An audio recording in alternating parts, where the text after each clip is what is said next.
keep all your employees safe. Tech giant Salesforce, the biggest single employer in all of San Francisco, is thinking a lot about that. They have a new tool, work.com.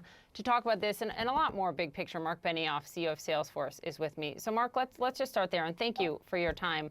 What is work.com? What does this mean for businesses? Well, Poppy, this has been such a challenging time for us. I mean, all of our employees are still at home. We really view this in three phases. And in this first phase that we've been in the last 90 days, we've been mostly working on how do we work at home? How do we be productive from our office, from our home office? And also we've been acquiring PPE. In fact, we've bought almost 60 million pieces of PPE and distributed to 200 hospitals in the country. And we've done a third really interesting thing is we've worked with quite a few organizations, about 6,000, including a number of the states, to figure out how to do not just testing, but what we call contact tracing, which is deploying information technology to mitigate the spread of the virus. And what that taught us, Poppy, is that we can actually deploy technology to companies that are going to help them do the same thing, reduce the spread when they get back into their offices, and that's what work.com is. Mark, we just had Kevin Hassett on from the White House, senior economic advisor to the president. He just told me that Friday's jobs report could show 20% unemployment already. 20%. I mean, I know you at Salesforce have committed to no layoffs for 90 days, but so many of your peers have already furloughed and laid off so many. What is your big picture look at the economy going forward? Well, what we see going forward is that companies are getting ready to get back to work, but they have to get back to work safely. And that means they're going to incorporate a lot of the things that we've been seeing, in hospitals. PPE, they're going to be having their temperature taken. They're also going to be using social distancing. And they're also going to be using, as I mentioned, this information technology to know if one of their employees that they've been with has also been infected by the virus. Now, this has to be cast against the point that the virus is still out there. We have not been vaccinated yet, so we are in a work environment where there's still an active virus. Now, you're right. We're in a recessionary environment. Perhaps we're in a depressionary environment. This is going to be a tough economic environment.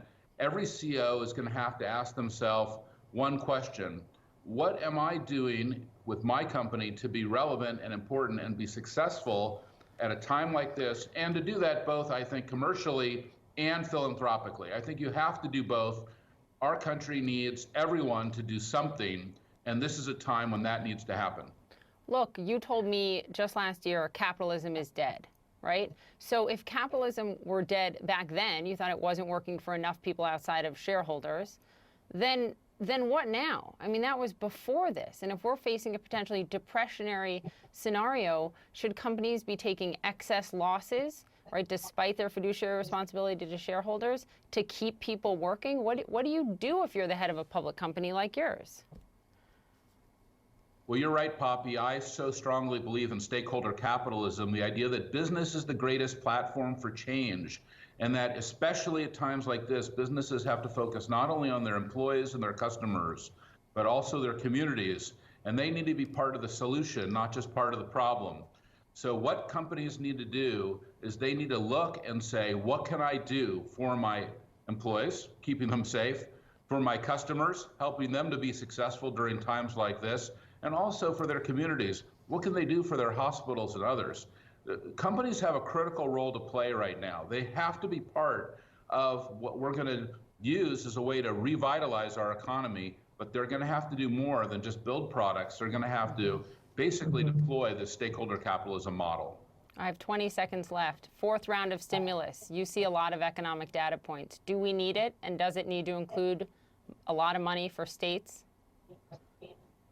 Well, absolutely, and I think the way to think about it is we are in three phases of the virus. The first phase, this 90-day crisis, we're coming to a close there where we've all been in our homes. The second phase, which is probably an 18-month phase of really recovery, and during that phase, we're going to be going back to work safely, and then a new normal, a year and a half from now. In each phase, we have to do things ourselves as companies, but also the government has to take action in each phase. And you saw in the first phase, there was tremendous stimulus applied. In the second phase, we need even more stimulus, and we're going to need stimulus to incent the rehiring of all these workers. That is going to be a critical next step for the government.